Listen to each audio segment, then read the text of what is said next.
मूल्यवान रूपवान है। यहाँ अनेकों भिन्न भिन्न देश के कर्मचारी सहित आज यहाँ मिथिला नगर में पधारे हैं। महाराज विदेहराज कुछ ही समय में इस रत्न भूमि में पधारेंगे। उससे पूर्व राजा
इस संगत की शोभा बढ़ाने के लिए उन्हें भी अपने साथ निभाना हुआ आदरपूर्वक। जी राजन, अच्छा है। जी सदानंद जी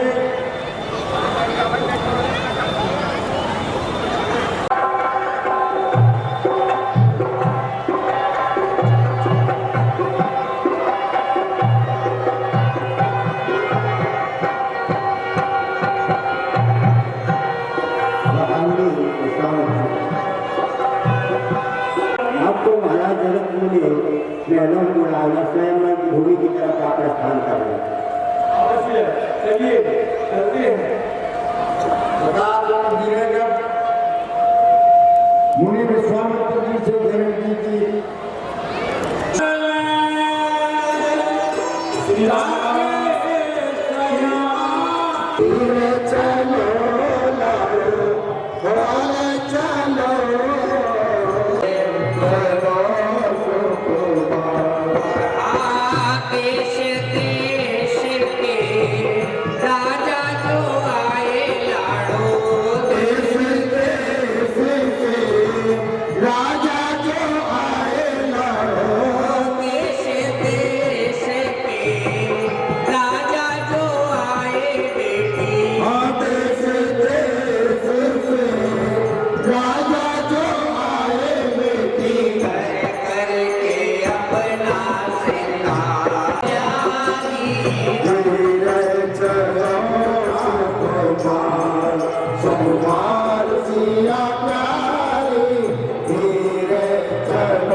ईश्वर से प्रार्थना करता हूँ कि उनकी आत्मा को शांति और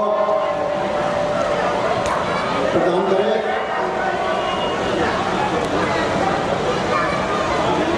और यहाँ पर जो है जो मंच रामलीला की कमेटी है, मैं उसका आभार व्यक्त करता हूँ कि उन्होंने अपना अच्छा किया और ये मंच का संचालन जो कर रहे हैं माननीय कमेटी के अध्यक्ष महोदय का भी आभार व्यक्त करता हूँ। मंच पर जितने भी कलाकार हैं, बहुत योग्य कलाकार हैं, सभी इनका मैं वंदन करता हूँ, अभिनंदन करता हूँ। और अपने भाई साहब का भी मैं अभिनंदन करता हूँ। यहाँ पर हमारे पिता तुल्य जो रामलीला का व्यासपीठ से उद्बोधन कर रहे हैं, मैं उनके चरण करते हुए प्रणाम करता हूँ और आशा करता हूँ कि आप सभी ध्यानपूर्वक इस राम लीला कमेटी जो हमारी है, इनके हमारे लोकल कलाकार जो हैं, लोकल स्तर पर हैं, उनको आप धैर्यपूर्वक सुने, यही मैं आपसे कामना करता हूँ। जय हिंद। जैसा कि सर्वविदित है कि राजकुमारी सीता के विवाह की केवल एक ही शर्त है कि जो कोई योद्धा, जो राजा, जो शूरवीर भगवान शंकर के इस धनुष को उठाकर इस पर प्रतिज्ञा चढ़ाएगा, उसी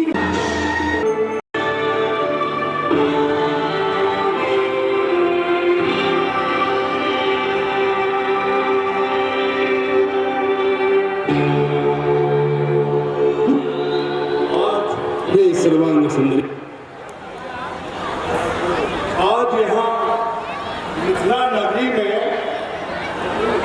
इतनी भारी सजावट क्यों है भला? चारों तरफ जब से आया हूँ, जगह जगह पे तोरण बाण लगे हुए हैं, कोई खास प्रयोजन मालूम पड़ता है। बंधुजनों,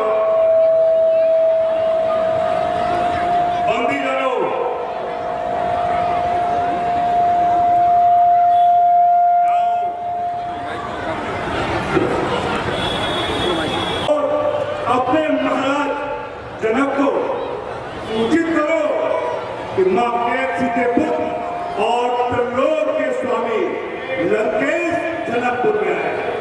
जैसी आपकी आदि मिलने के इच्छुक है। अच्छा, दशरथ जी रावण भी यहाँ आए हैं? जी महाराज। ठीक है, वो मेरे गुरु भाई हैं, अवश्य मिलूंगा, उनका स्वागत सत्कार करूंगा।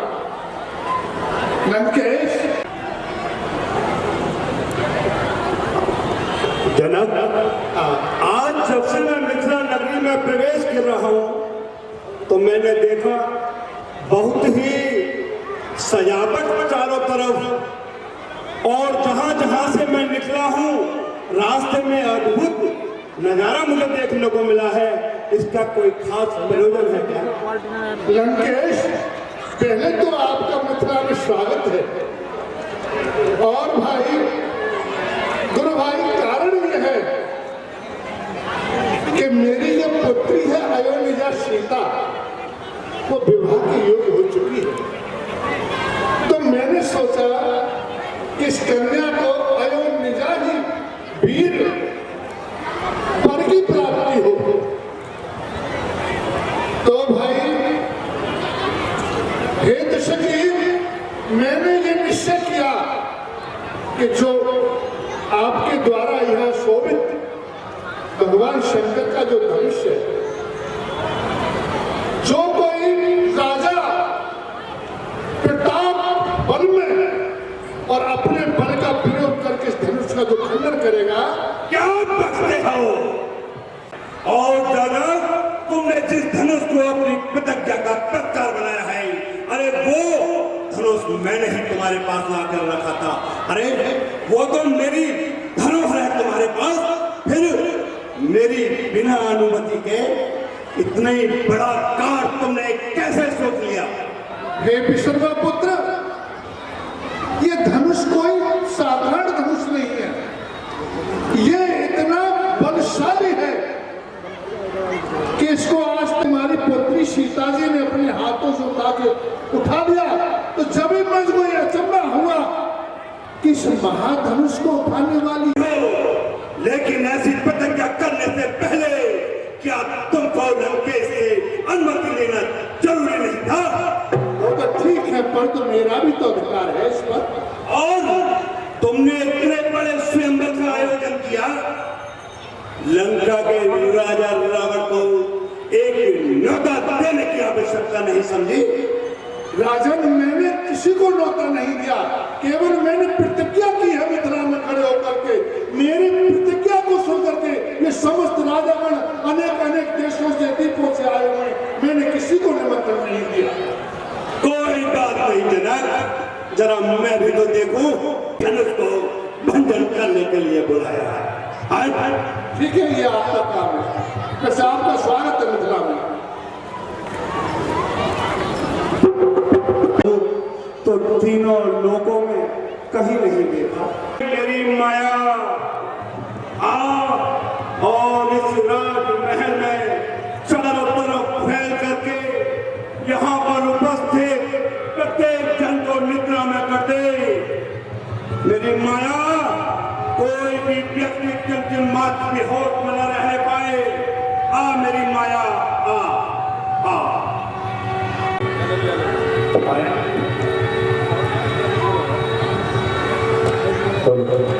ये तो आपको देख करके पहचान गया प्रभु। आप स्वयं इस जगत को चलाने वाले हे राघव, मैं आपको पहचान गया।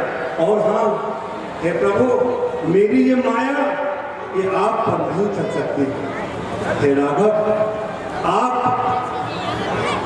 आप अजन्मा हो, अगोचर हो और माया रहित हो। हे प्रभु, मेरी माया आप पर नहीं चल सकती। ये दास रावण आपके श्री चरणों में झुककर बारंबार प्रणाम करता है। और हाँ हे प्रभु, हे रघुनंदन, अगर आप मुझे अनुमति प्रदान करें, आपकी दाई भक्ति पर मेरे कुल का नाश लिखा।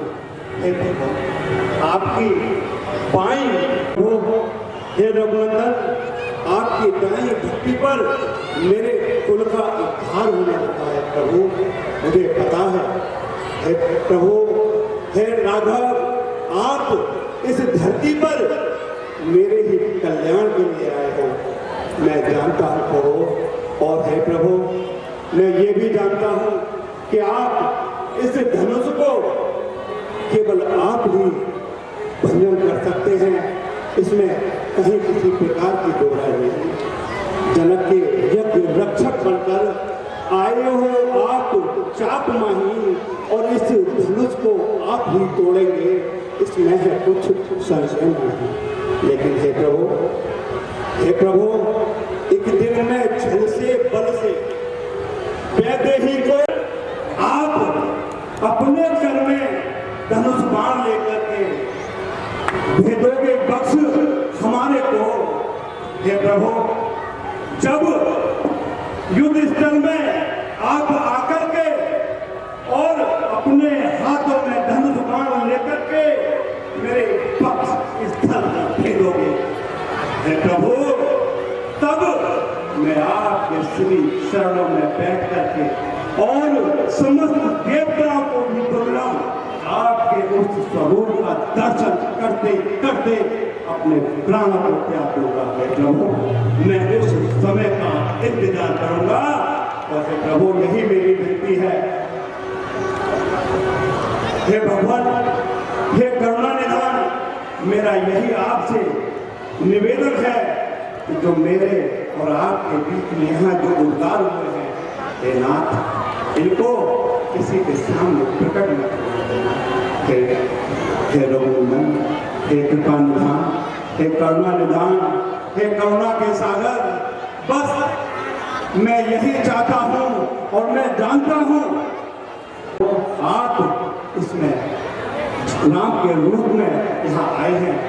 हे प्रभु, आप मेरे कुल का उद्धार करें। और हे राम, बस अब मैं युद्ध स्थल में कब आपसे मिलूंगा और उस वक्त का इंतजार करूंगा। हे प्रभु, मैं आपको भली भांति पहचान लूं। हे राम, आप जाकर के अपना स्थान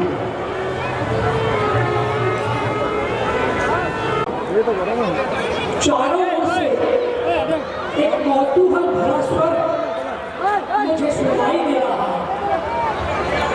जिधर से निकलता हूँ लोग कहते हैं लंकेश आ गए, दशानन आ गए, दशग्रीव आ गए, लंकाधिपति आ गए। कुछ समझ में नहीं आता आखिर माजरा क्या है। अगर लंकेश रंगभूमि में पधारेंगे भी तो केवल अपने गुरु के धनुष का दर्शन करने के लिए, या फिर जिनका आज स्वयंवर हो रहा है जगत जननी मां जानकी के दर्शन करने के लिए। लेकिन क्यों न चलकर ये सारा काम लंकाधिपति रावण से ही पूछा जाए। भैया, मैं जनकपुर में जब से मैंने प्रवेश किया है तभी से चारों ओर एक ही आवाज आती है, लंकेश आ गए, दशानन आ गए, दशग्रीव आ गए, लंकाधिपति आ गए। तो मैं ये जानना चाहता हूँ हाथ में और जीत कर सीधे को मैं ले जाऊंगा। लंकेश, क्या कह रहे हो? अरे तनिक मन में विचार तो लाइए।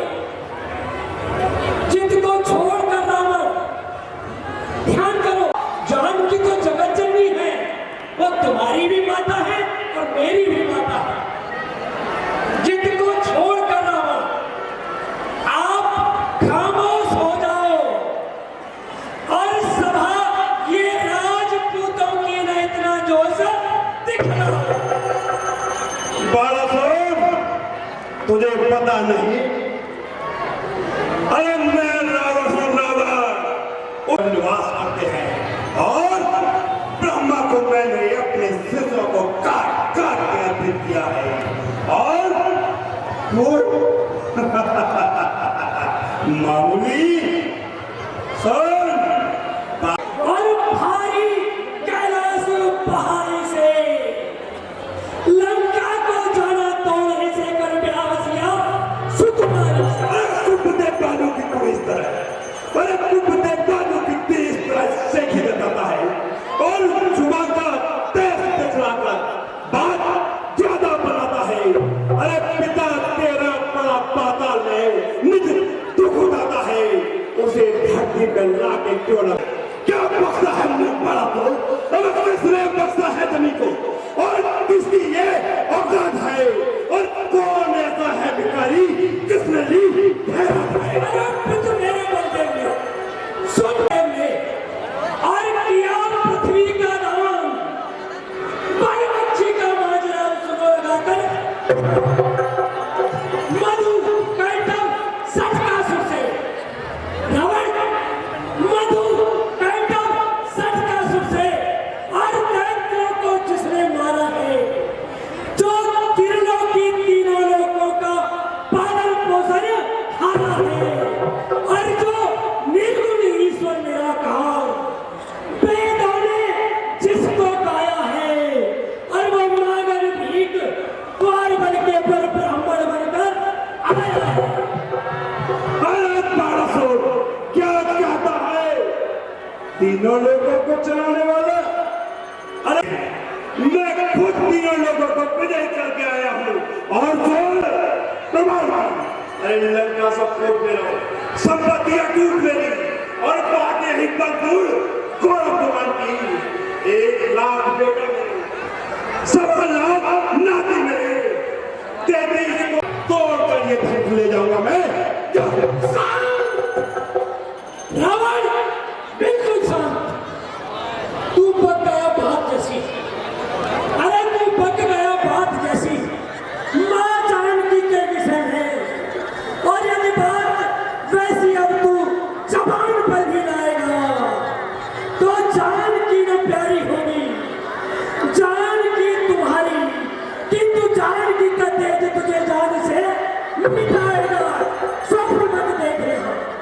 लंकेश स्वप्न मत देख रहा, लंका नहीं मिथिला है और जीवित यहाँ से तू जाने न पाएगा, देख भी नहीं सकता। जहां तक मां जानकी को तब तक न धन्ना बाण को देख पाया। अरे चमक चंद्रहास की और चमक चंद्रहास की चंद्रमा तारीफ करता है और सजा दी मौत को मैंने सारा जहां मेरा खून करता है। अरे मैं वो रावण हूं बालासुर, मैं वो रावण हूं जिससे आपकी सारी खुदाई है और अच्छे अच्छे वीरों की जो करे खाक मिलती है। लंकेश क्या कहा सुन,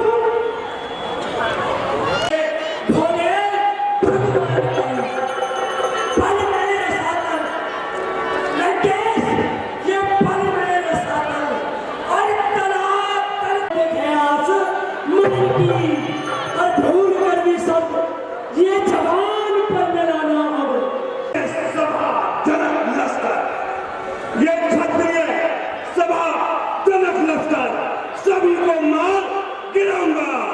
अगर सिया को देख पाऊं तो बिन ब्याहे ले लूंगा।